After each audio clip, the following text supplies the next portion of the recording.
صباح الخير او مساء الخير على حسب التوقيت اللي انتوا بتشوفوني فيه. فلوج جديد ورحلة جديدة، ورحلتنا النهاردة يا شباب هتكون رحلة كويسة جدا وهتكون مغامرة ممتعة جدا. طبعا دي شنطتي اهي، تمام. طبعا انا جايب الكورة، تمام. رحلتنا يا شباب النهاردة هتكون رحلة غير اي رحلة رحناها قبل كده، وهي العين السخنة.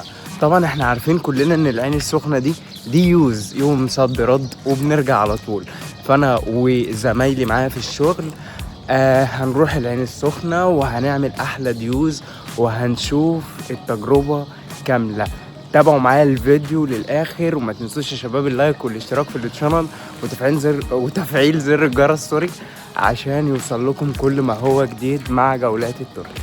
طبعا يا شباب ده طريق العين السخنة، وجمال طريق العين السخنة الطريق ده يا شباب بيتميز بالجبال زي ما احنا شايفين بالطريقة دي وبيتميز ان هو طريق سلس سريع ما فيهوش اي عقبات، ما فيهوش اي حاجة قابلتنا الحمد لله. طبعا وصلنا من القاهرة للعين السخنة في ساعتين. انا عارف ان ممكن يكون ساعتين كتير شوية لان العين السخنة قريبة من القاهرة حوالي 170 كيلو.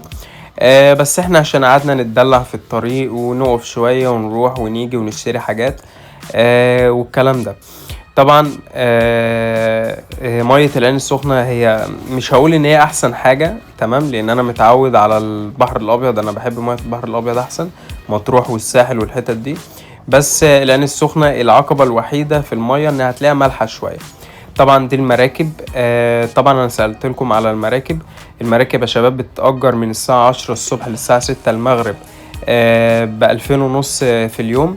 المراكب بتشيل حوالي من 15-17 فرد، ودي حاجة كويسة. لو انتوا عايزين تأجروا يخت زي اليخوت اللي هي على اليمين دي، عايزين تأجروا يخت وتطلعوا انت وزمايلك انت وعيلتك، هيكون الموضوع بصراحة تحفة جدا، وهتجربوا تجربة حلوة او لذيذة. دلوقتي يا شباب دي تجربة المكان اللي احنا رحناه. طبعا احنا رحنا العين السخنة، لقينا ان كل الشواطئ اللي هناك مفيش فيها ديوز.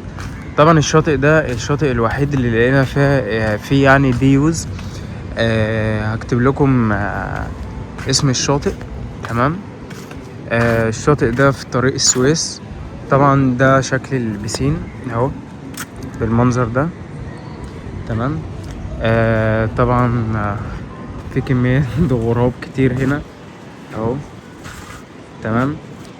طبعا الشواطئ هنا يا شباب اسعارها بصوا، هو الشاطئ عبارة عن حمامات سباحة اكوا بارك. بس انا ما عرفتش اصور الاكوا بارك ولا البحر، لان انا اول ما جيت نسيت كل حاجة علشان خاطر انا بضعف قدام المية.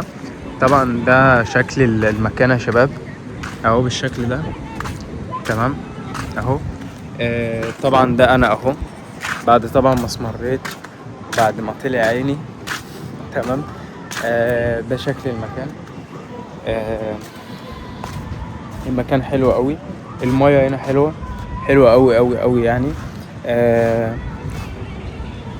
بس يعني اي تفاصيل هنكملها في الفيديو وهنقولها. هنا سعر الدخول للفرد 300 جنيه. انا شايف ان 300 جنيه مش وحش. انت معاك حمام سباحة، معاك شاطئ، معاك اكوا بارك، تمام، معاك كل حاجة في الدنيا.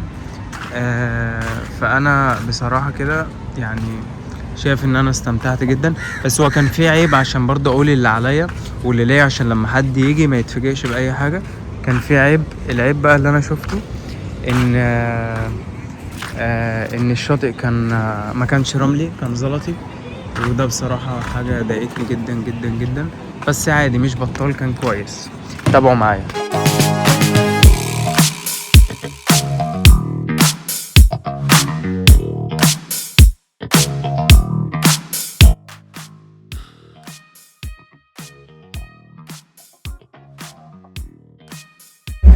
دي السويس يا جماعة، تمام اهو.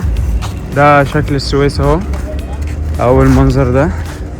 طبعا السويس بلد جميلة جدا، محافظة جميلة جدا بصراحة، تمام اهو يا شباب. تمام.